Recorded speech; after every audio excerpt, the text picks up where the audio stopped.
नमस्कार।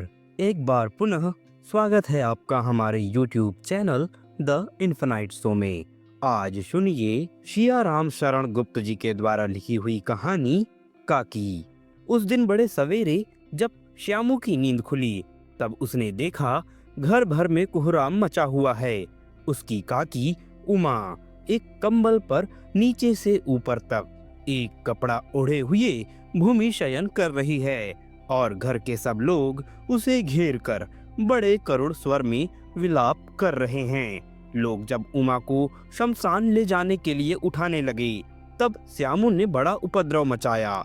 लोगों के हाथ से छूटकर वह उमा के ऊपर जा गिरा।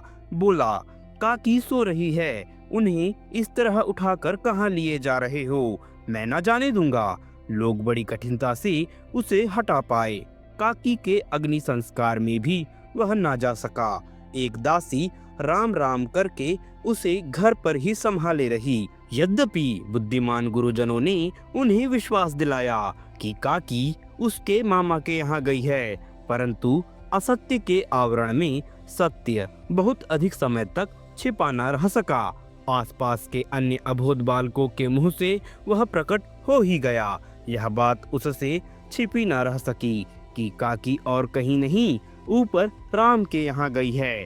काकी के लिए कई दिन तक लगातार रोते रोते उसका रुदन तो क्रमशः शांत हो गया, परंतु शोक शांत न हो सका।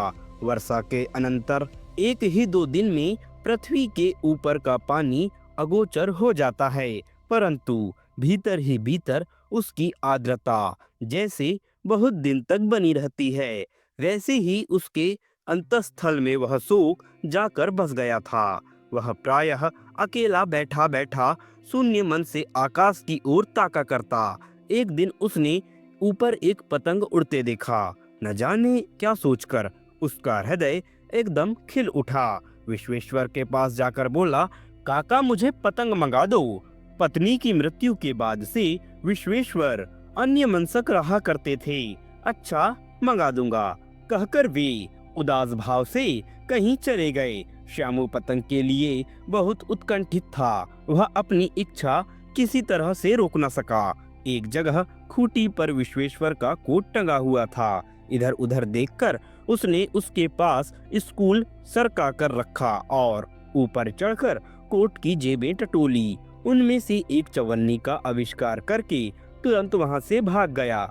सुखिया दासी का लड़का भोला श्यामू का समवयस्क साथी था।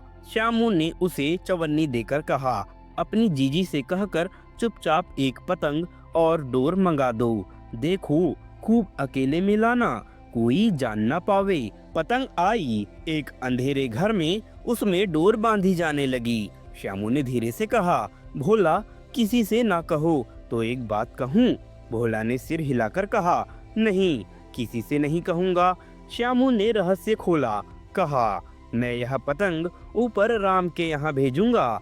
इसे पकड़कर काकी नीचे उतरेगी। मैं लिखना नहीं जानता, नहीं तो इस पर उनका नाम लिख देता।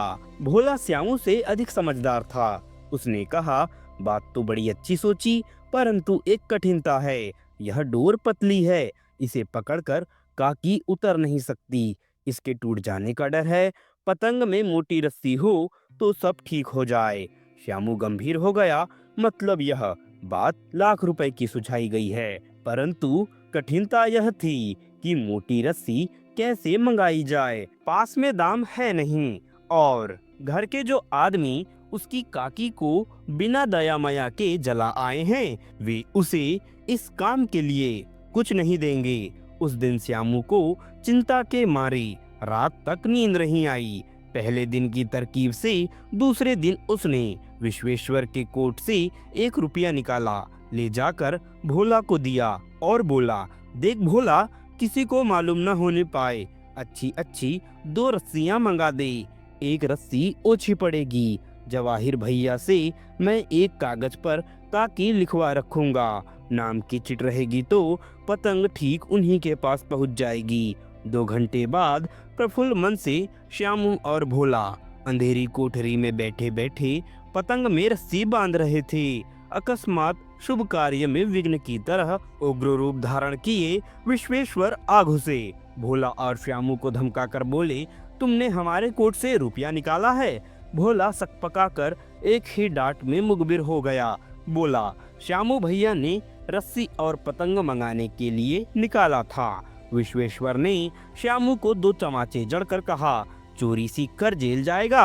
अच्छा, तुझे आज अच्छी तरह से समझाता हूँ, कहकर फिर तमाचे जड़े और कान मलने के बाद पतंग फाड़ डाला।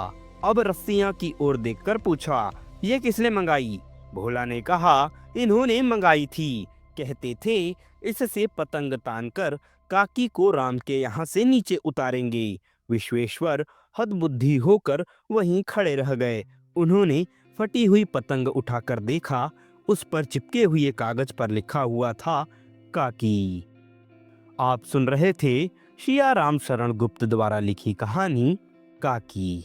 हमारे चैनल को सब्सक्राइब करें और अपने दोस्तों के साथ कहानियों को साझा करें।